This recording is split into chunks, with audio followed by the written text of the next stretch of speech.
Hello, my name's Adam. I work for the University of Oxford in the Admissions and Outreach Department. We have some wonderful student ambassadors on. Before we begin, I just want to say that we have a little Q&A at the bottom, and if people want to put in some questions, we have some people in the background who you won't see, who are called our wonderful chat wranglers, wonderful name, and they're going to be putting the questions together, so in case we have some double ups, and I'll be sending out those questions to our wonderful panel here, and I'll let them introduce themselves. So I'll, just as the way it is on my screen, I'm going to go to Chimdi first, Matilda, and Shiloh, and I believe we are waiting for one other. But in the meantime, Chimdi, would you like to tell us what you study, your college, and a little bit about yourself? Yep. Hi guys, my name is Chimdi. I'm a third year finalist studying theology and religion at Pembroke College. Wonderful. Thank you, Matilda. Hi everyone, I'm Matilda. I'm also a third year finalist studying classical archaeology and ancient history at Somerville College. Very nice. Shiloh. Hi there, I'm Shiloh. I'm a first year student studying history at Christ Church College. Excellent. And do we have, is Remy here? I don't think so. Yeah. So welcome. If Remy comes on, there'll be another person. Although the name says James, I'm actually Adam. So a few technical issues. Let's kick off with one of the questions that's already come in from before we went live. So I can see there's a couple coming in, but we have a few already. So we'll just follow, for initially, we'll follow that same order, and then I'll change the order around so it's not Chimdi always going first. But we'll go with Chimdi, Matilda, and Shiloh. Question, do you have any tips on how to make an application as strong as possible? So can you tell us a little bit about maybe in your course and the kind of things that you did for your application, sort of personal statement, and maybe something about supercurriculars and something like that? It sounds weird, but I think the way to make your application stand out is to write about stuff that's important to you and you find super interesting. You'll find by tailoring your personal statement or your application to yourself, as it says on the tin, personal statement, will actually put you in good stead, simply because if you do get invited to interview and you get asked about your personal statement, there's a level of passion and there's something that just happens to your eyes when you're just excited about what you're talking about. And it just makes the process enjoyable. So I think that will be my big tip. How I did that is in my personal statement, rather than writing about the typical, I guess, like reformation that people think is associated to like theology and religion, talking about my main motivations for applying for my course, which for me stemmed from, so I'm from Nigeria originally, so kind of the religious stemmed conflict and identity crisis kind of going on back home right now, Christian persecution, and then also just thinking about language and religion. So just kind of tying in together things that I found super interesting about my subjects within, in our personal statement. So yeah, to wrap it up, I think definitely just be as personable and talk about things you're interested in. Very nice. Thank you. Matilda. Yeah, I absolutely agree. I think the best way to make an application strong is to focus on the things that you love, and hopefully you're applying for a course that you love. So kind of think about what makes you excited, think about the subject areas within that you find most interesting, the kind of things you would most like to pursue in a degree, and then just, research them. It doesn't have to be like big academic books.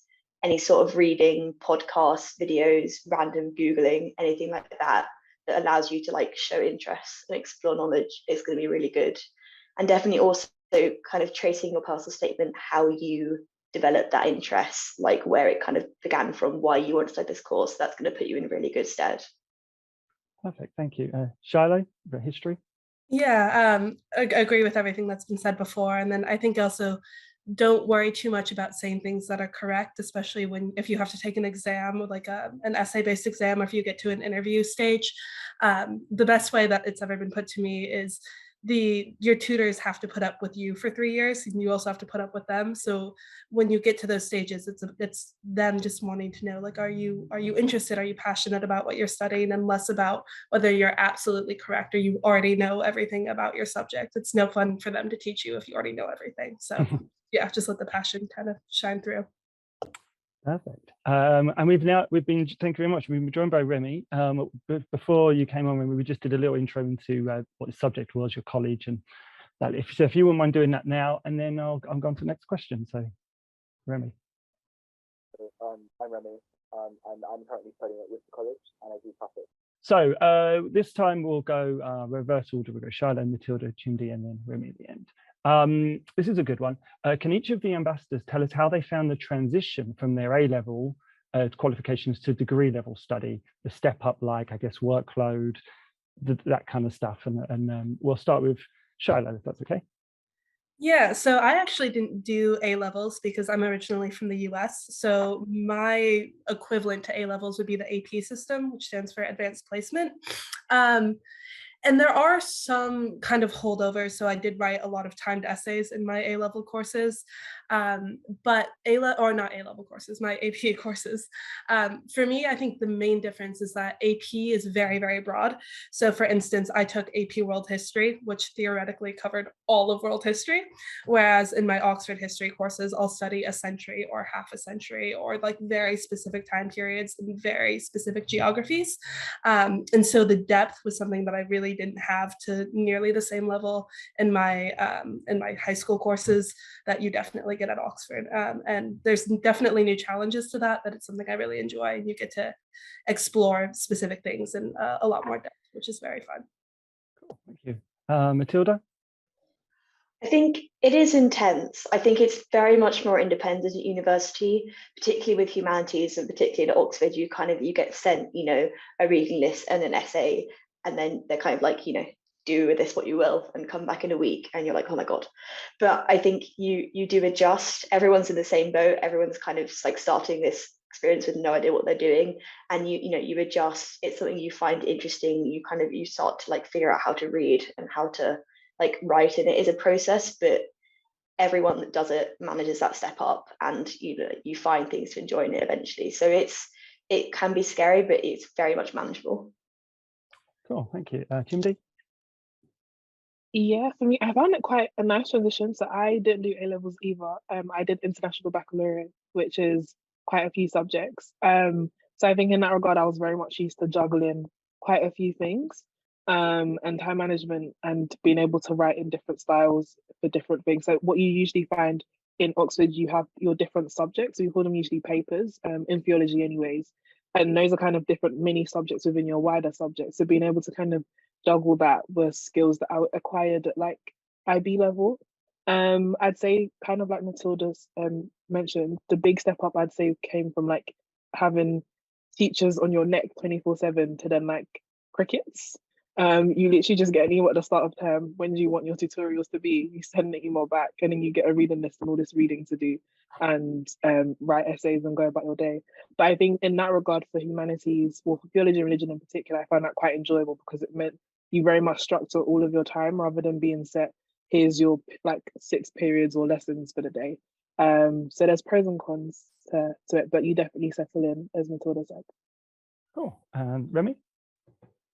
I mean, as everyone has voiced so far, it's I thought I did A-levels for my level 2 qualifications, and as everyone has voiced so far, the step up to university is very much a shift towards more of like a focus on personal study and independent study, and it's a lot more in depth. I think, as Charlotte mentioned, with classics is quite unusual because it has quite a few context hours, since we have language classes 5 days a week if you're doing it ab initio from scratch. So these past few times I've had a regular structure of having a language class every single day, which is kind of sets up the day a bit like a school day. But essentially, as everyone said, it's a lot more in depth, and particularly in classics, there's a lot more focus on looking holistically, like synthesizing not just text but also archaeology and literature into various papers, into various essays. And yeah, I think also it's quite a transition from having timed essays to essays where there's no limit. You just have a deadline that you have to work for, and essentially you have to just know what to prioritize in reading lists, which can seem quite daunting at first, but you get into a routine, and it's definitely something that you just ease into. Cool, thank you. You guys, certainly Chimdi talked about tutorials, and that's a very unique thing for, well, Oxford and Cambridge, those small tutorials, and not everybody listening might not know about how that works. And so I was wondering if you could just give us a little bit of your sort of experience of the Oxford sort of tutorial, and like Tim said, you kind of pick your own dates to a certain extent. I understand that's not always the case with everyone, you know, if they're in college, and how that has sort of, I guess, developed your sort of writing practice, because obviously you're in essay-based sort of subjects, and has that kind of tutorial system dialogue sort of helped flourish with sort of, I don't know, language or something like that? I've asked a really long question. We'll go the order of, we'll go Matilda, Remy, shout, Shiloh, and then Chimdi. Yeah, so the tutorial system, for anyone that doesn't know, is kind of the primary teaching for Oxford, and it's usually one tutor and then between 1 or 3 students, and you'll get given a reading list or maybe a translation if you're a languages student, and then you'll submit that like a day-ish in advance. It'll get marked, and then you'll discuss kind of the essay, but also the topic more broadly in the tutorial. I think it's a really, really great kind of form of teaching, because you get this like kind of intense like hour with an expert in a field, like world leading experts. I've had tutorials where they are like the only expert in this one specific kind of like period of like archaeology, and it's very incredible to have that kind of exposure. And it's not just them, you know, telling you this is the answer, it's you discussing your ideas with them, you kind of getting to develop your own thoughts and like run those past them. It's a really great experience, and it can be scary, but it is something you should absolutely make the most of, because it is something you'll probably not be able to replicate at any other university apart from Cambridge, or really at any other time in your life. And you get so much out of it, your like ability to argue and to analyze and to express your like thoughts. It's a really, really good teaching tool. Awesome, thank you. Remy, go for it.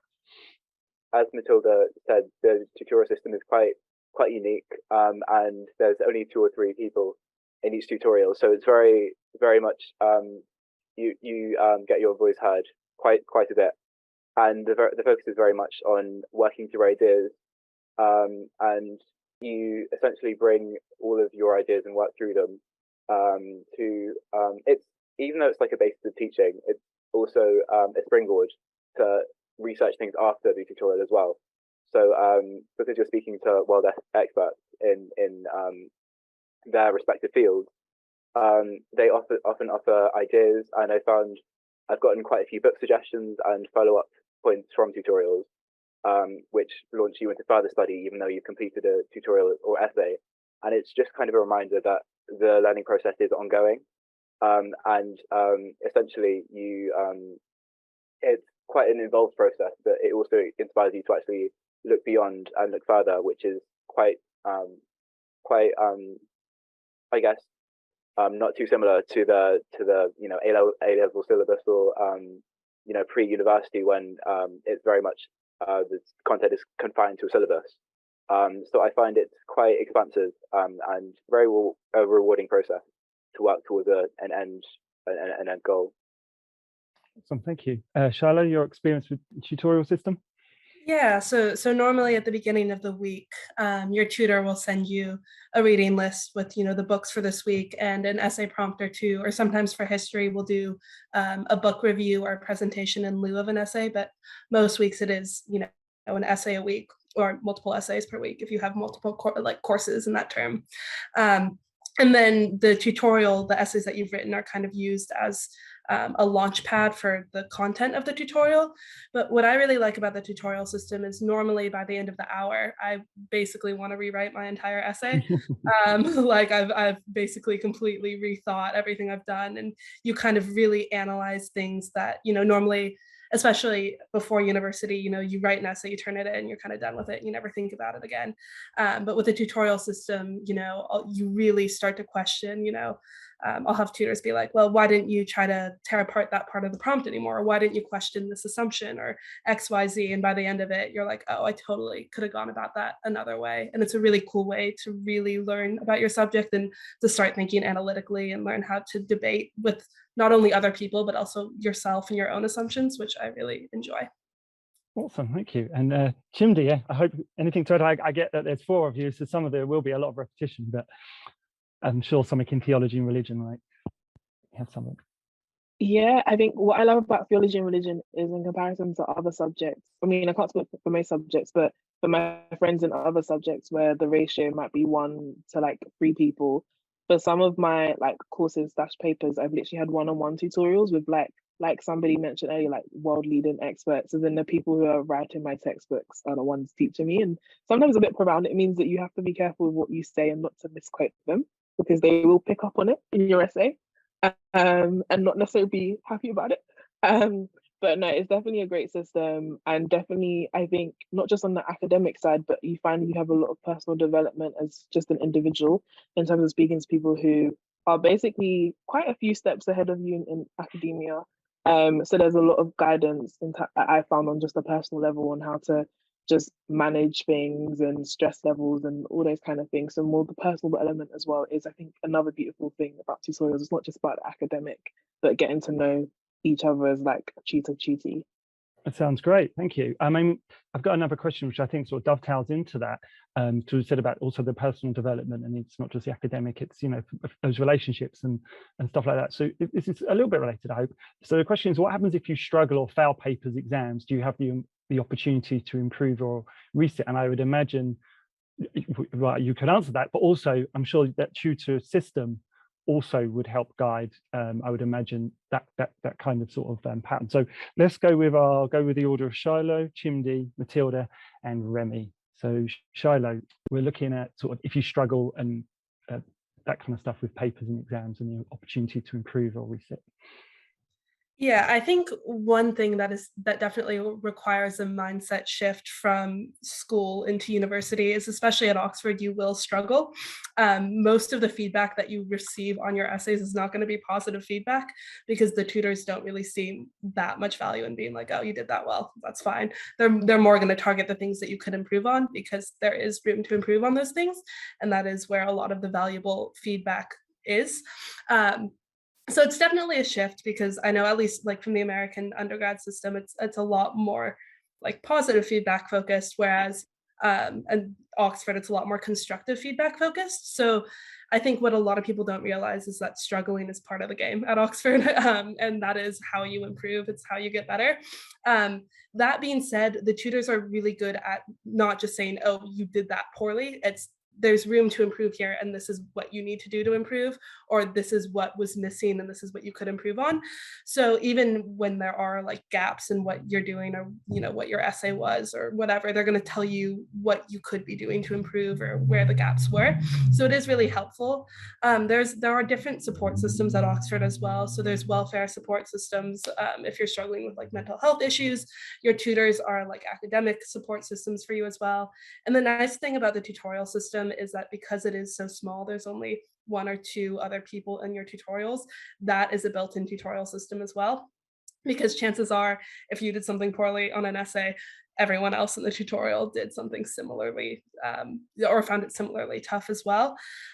So there's always like a place to go if you are struggling, and there's always ways to improve that are pretty well laid out for you, at least in my experience. But yeah, like I think it is important to remember at Oxford that you're meant to struggle because that's the best way you can improve, and the standards are very high here. And so even if it seems like the feedback might be a little harsh, it's meant to help you improve, and that can become very valuable as well. Excellent, thank you. And I think that term "meant to struggle" is certainly something I've been listening to, doing a few of these this week, and listening to students that meant to struggle, like being comfortable, being uncomfortable, I suppose, being on your, you know, that kind of thing is probably similar. So excellent, thank you. Chimdi. Yeah, so I think the Shiloh kind of covered the tutorial element. I can cover different elements. So at Oxford, for a lot of humanities subjects and just subjects in general, at the start of each academic term, you have what's called collections, which are kind of like mock exams on the content you covered in the last term. And if you don't necessarily do well, whether it's to be to your standards or like you didn't pass, there's definitely the opportunity to reset those if you want to. And to also like have a meeting with that tutor to kind of go through the like your exam and be like, okay, I didn't understand this, you mentioned this, how can I improve this, and have that conversation. So it's very much kind of if you are struggling or if you've done some work that you don't necessarily feel like you did your best at, you can have that conversation and like redo it, or think of, or rather than redoing the whole thing, sometimes you can just write an essay plan with like and submit it to your tutor to have a look at. So there's different, it's very much like if you are struggling or if there's something that's gone wrong, having that conversation and then coming up with solutions with your tutor on how to best like move forward. But kind of like Shiloh said, like you're meant to struggle. So these things happen and they aren't a negative thing. If anything, it's a positive thing, because once you've overcome it, then you're like one step closer. And I think I would like nuance all of everything we've said in the sense that in comparison to sixth form or like GCSE week, where it's possible to get like 100% on a test, that isn't the case when it gets to university, especially here at Oxford, and especially more so for humanities. Like getting 60% or 70% on an assignment is like fantastic. So I think definitely as well, like your mindset shifting in terms of what you view as like great is another big thing to manage when you get to university, full stop anyways. Thank you very much. Matilda, how is it from in terms of, you know, the struggling and also potentially of failing papers and resits for you in your department? Yeah, I think there are opportunities to resit if you have the big kind of university exams, which usually are at the end of first or second year and then the end of your degree. I think there is the opportunity to resit that. But as people have said, there are a lot of opportunities for you and your tutors to pick up on issues before that point. If you are struggling a lot in collections, if you're struggling repeatedly in essays, you have tutors that are teaching you. Usually someone has something called a personal tutor or a director of studies, which basically is an academic tutor in your college who kind of organizes your teaching, and you can go to them or they'll be able to step in and give you help. So I think there are a lot of opportunities to catch issues before you get to like the really big exams that count. And there's a lot of academic support. And as Charlotte said, there's a lot of mental health support from the university. If you think you're struggling with a learning difficulty, for instance, we have a disability service.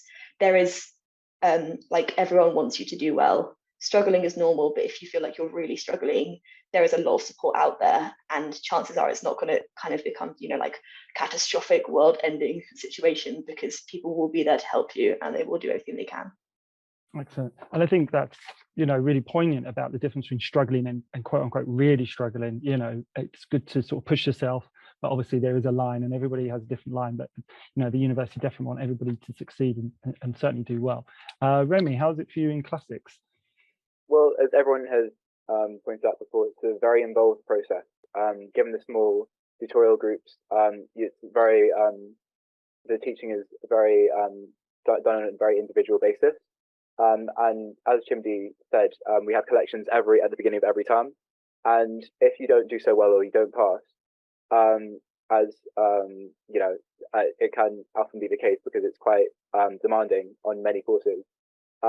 There's often support that's offered to help supplement any lack of learning for any reason.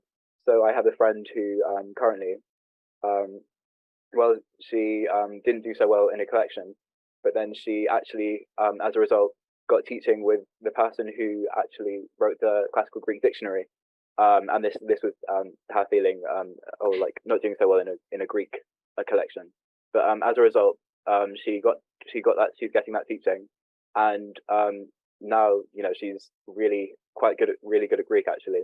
So as everyone said before, it's a very involved process. Many colleges have an academic support officer, including Worcester. So you can refer to them often for any support particularly with essay writing and the humanities side of things. I've had an appointment with her before, and she's you know, the academic support is very useful, and it's not a source of shame, because the whole point of uni is to learn and to challenge your ideas and to struggle and to get better, because there's no point in going to uni if you know, you just don't learn and develop. The whole point is it's a process in which you develop and learn and build new skills, new ideas, and I think it's just part of the process really, and the tutors really understand that. But there's many avenues to support and helping get through the course. Awesome, thank you. So we talked quite a lot about tutorials, which hopefully quite a lot, and there's a question that's come in which sort of on the other side of that, if you can tell us about your sort of classes or your lectures. So tutorials are very sort of you're 1 to 2, 1 to 3, sometimes in Chimdi's case 1 to 1. But how many sort of bigger are there classes that are 20 size and maybe bigger lectures? And there are obviously lectures that go on in the evening for anybody who different subjects. There are lots of sort of open sort of lectures, but within your course, could you just give us a sort of lowdown on sort of the classes and lectures, but also if you can also, we're going to try and dovetail 2 questions at once. Someone's asked how many students, how many hours do students work a week? Now, obviously that could be how long is a piece of string. So it depends if there are collections, tutorials, and so on and so forth, but in rough sort of like working hours. So let's go with, we'll go with the original route. So we'll go Chimdi, Matilda, Shiloh, and Remy. So we're looking at lectures, classes, how often they are, and how much study per week. Yes, I'd say I'd first start with saying that it depends on your year, like with your first year, second year, third year, and also depends on the paper sort of course you're taking. So for instance, in my first year, I had like Introduction to New Testament Greek, which is basically a Greek paper. And we had to learn Greek like ab initio from scratch to be able to like read the New Testament in Greek ready for exams. So that was 3 classes a week, and then you had like work to do for the next class, and then that's an additional, let's say, like 2 hours of work. But alongside that, you had like another not normal paper, but an essay paper to like also work on where you submit an essay a week. But that was first year. I'd say now for final honours school, which is basically just a fancy term for just second year, third year, so just the work you do towards your final exams, it's roughly about 2 essays, sometimes 3 essays a week. In terms of the class to tutorial to lecture, I think Matilda mentioned earlier how like tutorials are the predominant way of teaching here at Oxford. So you usually find for most of your papers, you have about like 8 hours of tutorial a term. So our terms here are 8 weeks, so that's like an hour a week for each paper. So if you're taking 2 papers, that would then be like 16 hours of tutorial. In terms of like hours, how much I spend on working, and then like lectures, you're meant to go to them and they aren't there, but it's at your discretion. A lot of the beauty of the pandemic was that a lot of things moved online, so they are available to be recorded, because sometimes you find that you turn up to a lecture and actually the content being taught is something you're not actually doing, because lectures a lot of the time are set by faculty, whereas your teaching and tutorial stuff is set by your tutor. So that's that. And then in terms of like working hours, it really depends, if I'm honest. I'd say roughly, I think somebody mentioned in one of the earlier calls that the university like kind of guidance is you kind of treat it almost as if it's like a full-time job, like the 40-hour kind of mark. Some weeks you can reach that or go over depending on how much you've got coming up. So if you've got a collection coming up, plus a work to prepare for term, you might find going over that, but sometimes you probably won't even reach half of it. So it really depends on what part of the academic year you're at. But yeah, definitely you're not like sleeping 2 hours a day. Like you can sleep, you can have a social life. But yeah, I hope that answers everything in terms of colleges. So yeah, lectures, classes, tutorials, and hours. Yeah. I have a note here, Chimdi, from your lecturer that says that you haven't been turning up to some of your lectures. I'm just kidding. They might be watching. What have you said? So yeah, Matilda, how's it like for you in terms of sort of hours, and also regarding sort of lectures and classes and how that might differ from tutorials? Yeah, in terms of hours, I think Chimdi's right. It really can vary. I feel like I fluctuated between like 20 hours and 40 hours a week at different times, and also in different years. Like I had my dissertation due a couple of weeks ago, and I did like 40 something hours because I'd left too much stuff to the last minute. But then there are definitely also times when like I'm like, it's one essay, it's not that important, I'm going to go and do all these fun things I want to do instead. And I think the beauty of a humanities degree, because there are like quite not that many contact hours, you have a lot of flexibility about how you want to manage your time. So you can choose to do like the same amount of hours every day. You can choose to do what I do, which is like ignore your degree for 4 days and then intensively do it for 3. It very much depends on you and how much you need to do and how much you want to do. You don't have to treat it as a full-time job. You can if you want to, but I don't think you have to. And there's a lot of freedom to have a social life and like enjoy yourself around work. In terms of the lecture class tutorial thing, I think I've only ever had classes kind of as a replacement for tutorials, and they're basically the same thing, but with a bigger number of students. So they're like 8 or 10 students, and maybe like 2 tutors as opposed to 1 and 3. But they're a similar kind of discussion purpose. I think as a humanities student, you probably won't have very many lectures because the tutorials or the classes are where you're covering a lot of the content, you're doing a lot of the reading, and kind of getting to like the nitty-gritty of the details and the understanding of your topic. Lectures can be useful for like extra knowledge, extra reading. Because I'm an archaeology student, I go to them because they provide like a lot of extra kind of images and things that I don't get otherwise. They're not essential, but they are useful. But definitely the kind of tutorials or classes are like the most important part of your teaching. They're the kind of central thing that your course is focused around. Oh, awesome. Thank you. And Shiloh? Yeah, so starting with like the class tutorial thing, history, even amongst humanities degrees at Oxford, is pretty well known for having very few contact hours generally. So I've never had a class. I've only ever had tutorials and then like the optional but highly recommended lectures. So last term, for instance, I only had 3 contact hours a week. I had 1 tutorial, which lasted an hour, and then 2-hour-long essays, or not essays, 2-hour-long lectures. So that is kind of standard for a history degree. You're not really going to get classes unless you're taking like, for instance, Russian for historians. If you're going to take a foreign language paper, you'll have language classes corresponding to that, but that is kind of up to your discretion.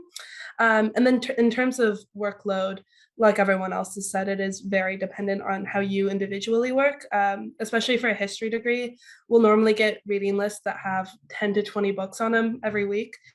And sometimes you'll pick up the first 2 books and that'll be all you need to write the essay. And you're like, oh, great, that's great. And then other weeks, it'll take you 8 or 9 books to find the content you need. So that's one thing. And then also just honestly how fast you read. If you read really fast, you're going to end up getting through the content a lot quicker. If you read slowly or you need more time to internalize, it's going to take you more time. So I think it is really individual, especially because a lot of it is just how you read and how you internalize information, given the low contact hours. Yeah. Thank you. And Remy, your sort of hours and sort of the classes and lectures, as well as sort of how they differ to tutorials for you? Well, classics is slightly unusual in humanities in that it has quite a bit more contact hours a week, and that's mainly because there's a huge, big focus on the language element of the course. So in your first 2 terms, if you're doing Greek or Latin ab initio or from scratch, you have a lesson, 1-hour lesson every day, 5 days a week, and then if you have Latin or Greek, instead you have supplementary reading classes to read through different texts in certain languages. So there is the classes do play a big role in classics at Oxford,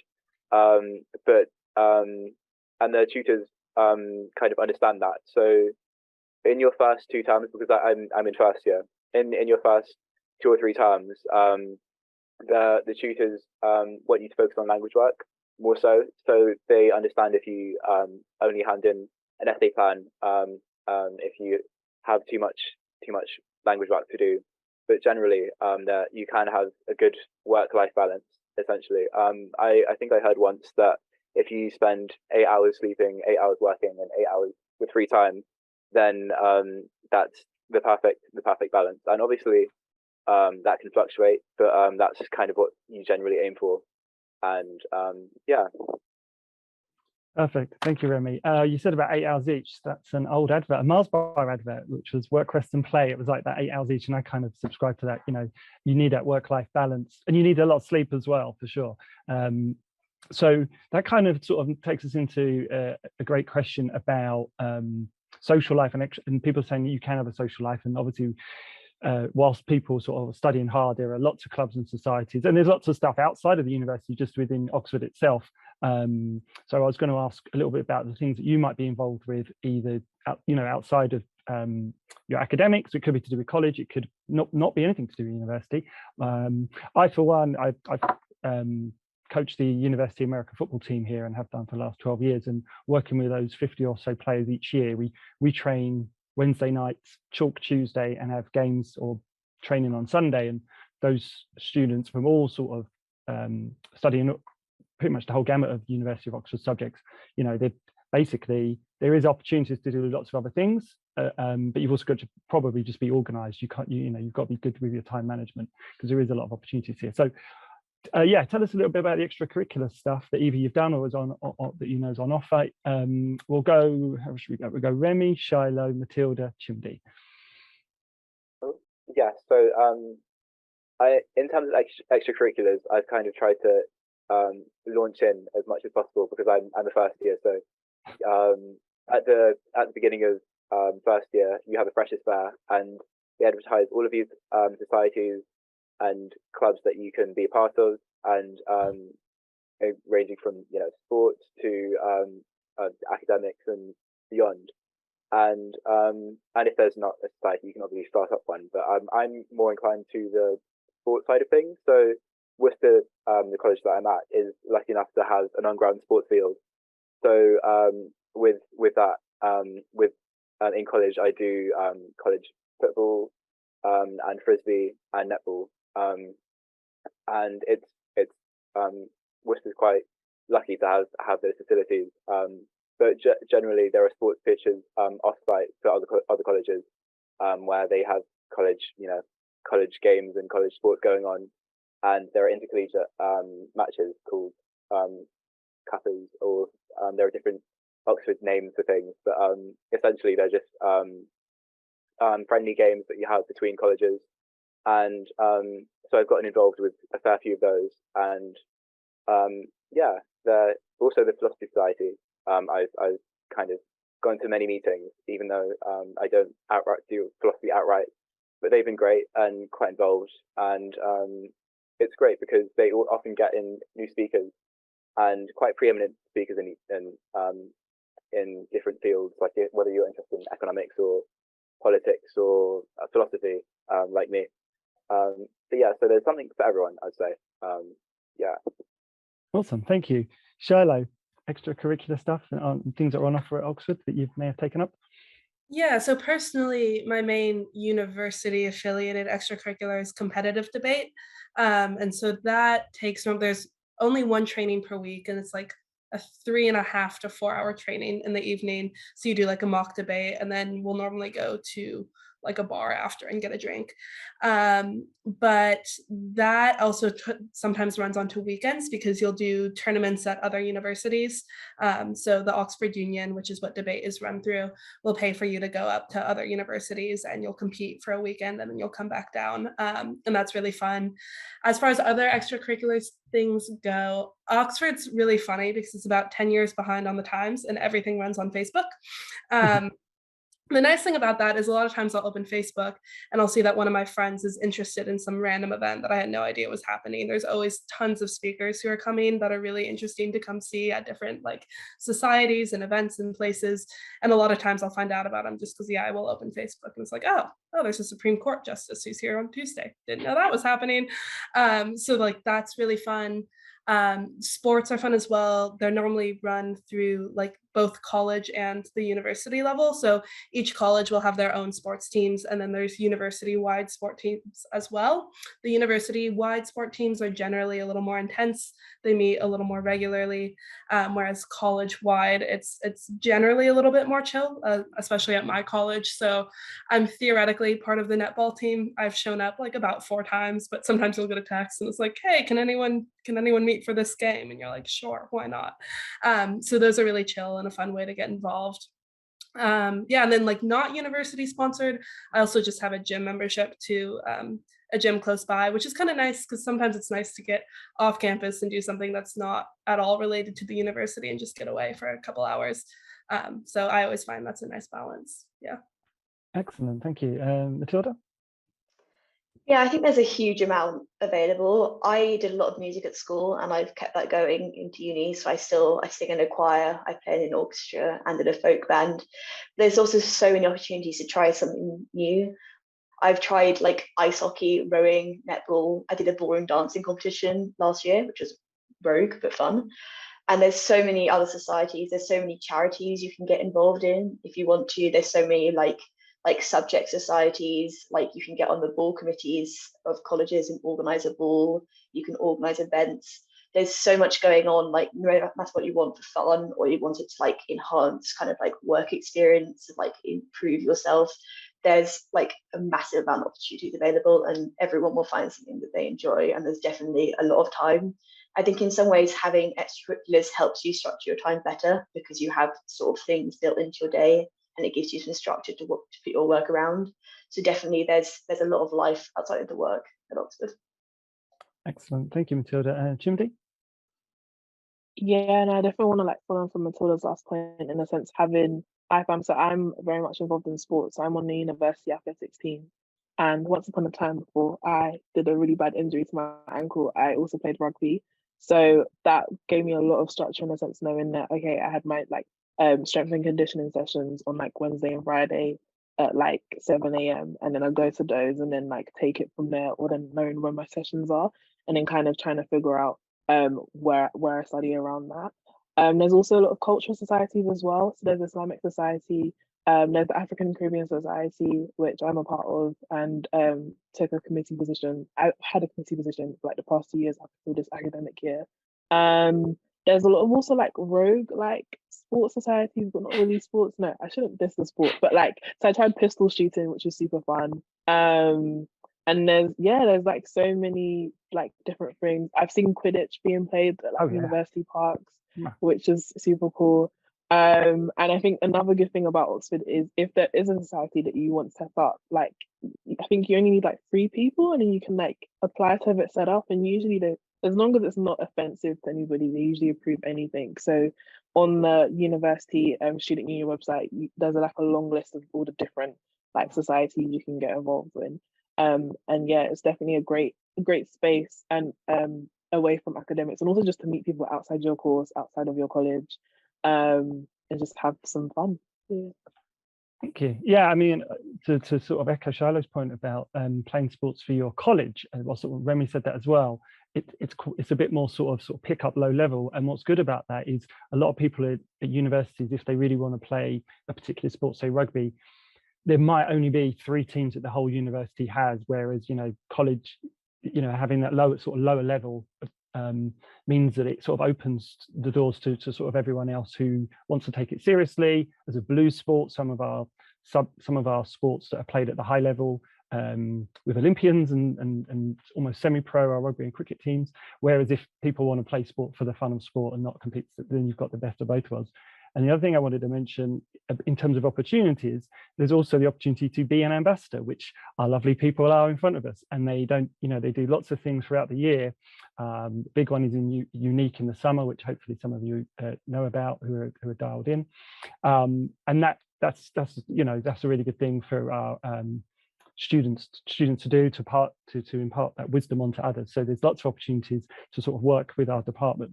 We've got a couple of minutes left. All of the questions are pretty broad, so I'm going to try and pick one that has a bit of some quick fire stuff. Or has anyone on the panel got a question? Because all of them aren't that quick fire. Has anyone got a question that you think might be good for the listeners, which you can do a quick fire? I'm putting you on the spot whilst I go through the chat. I saw a question in the chat about like very long reading lists and whether that's scary, which I thought, just to reassure listeners, it is scary, but you don't have to read everything on the reading list. I think that's the big message. Definitely when I first came to Oxford, I was like, I have to read everything on the reading list. You really don't. You have to read, like, it's very flexible. It's up to you. You read enough things to be able to write a good essay and to like get the knowledge you need. Beyond that, it's up to you. If you don't have time to read loads of stuff that week, you can catch up with it in the holidays. You have time. It's very flexible. Like, the reading list is a suggestion, and often if you're really stressed out about it, you can email your tutor and ask them for like prioritization, what they think is most important, and they will like send you back a few suggestions of what you definitely should read. When you first get it, it seems really scary, but it's not as bad as it seems. Like, it's very flexible and it's not as pressurized as it might seem at first. Oh, lovely, thank you for jumping in there. Does we have a sort of a thumbs up or a nod? Is that the same for everybody else, pretty much, in terms of cherry picking some of the books and stuff? Yeah. I would just like really quickly add as well. So I think Shiloh mentioned this earlier in terms of like the welfare support. So a piece of support that a lot of colleges offer is like your college family system, and your college mum or dad will actually have done your subject. And the great thing about it, if they're not stingy, is they can also give you their notes, because tutors sometimes like to repeat questions. So if you are like, you know, you want to get through as much as you can on the reading list, but you've got limited time, then hand-me-down notes are a good way to also cut corners as well. Excellent. We'll go Shiloh and Remy. Any tidbits, any bit of advice that you're any things that you kind of sort of want to add in there, and then I'll wrap up. So Shiloh, anything? I did see one question about low contact hours and how that is.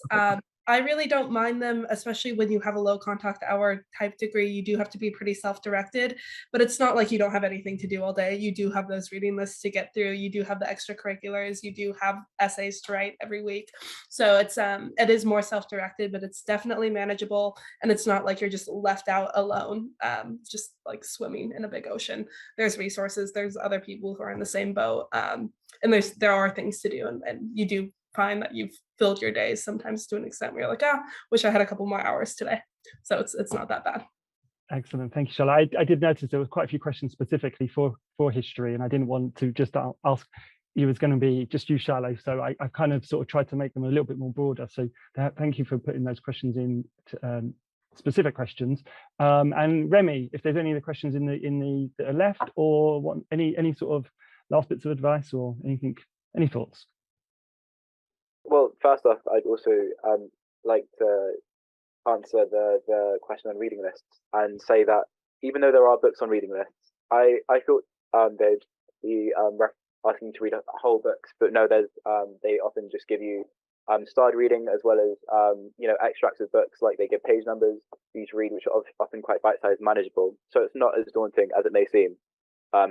And also, something important to reiterate is you're going into university. It may seem daunting, but you're not actually alone in that experience. There's other people who are doing your subject, and there's a lot of subject rapport and solidarity because it can be challenging at times. But there are often, like in college, there are often events for your subject. So in my college, we have maths drinks, which is just like a cost people who do maths having a coffee.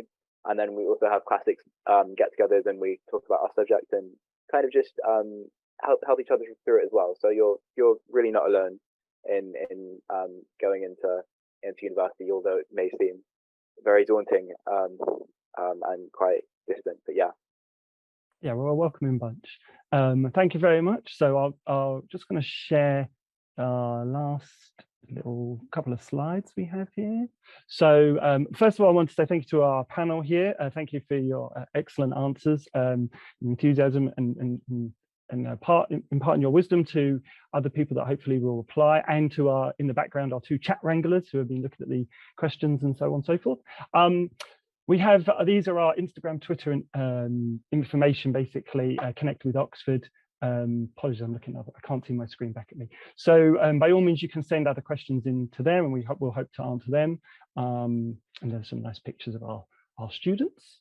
Oxford is sort of certainly what you make it, and we've certainly listened to 4 different, very different experiences from the students. So there's a lot, it's not everyone's going to have the same path and the same experiences. However, on our website, you can just sort of look at our digital prospectus, and on that there's an A to Z of all the subjects. Some of them are joint subjects, which I know someone has asked about, and it sort of is really clear as to what grades you should be getting to apply, and what subjects you might need to be doing for that course.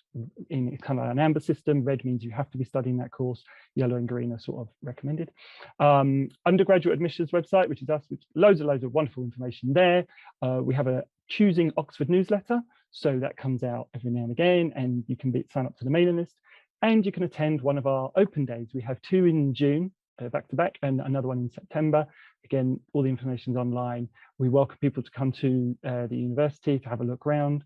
You can stay in colleges the night before, that kind of stuff, and you'll get to have a chance to meet people in the department, and go to some colleges, and hopefully meet lots of wonderful ambassadors like you did today. I think that's it. So thank you from our department. That's sort of our website with information you can go to.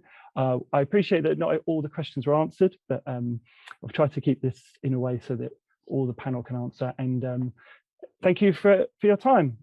This will be recorded, so you can watch it back if you've missed some of it. All the best. Enjoy your evening. Thank you.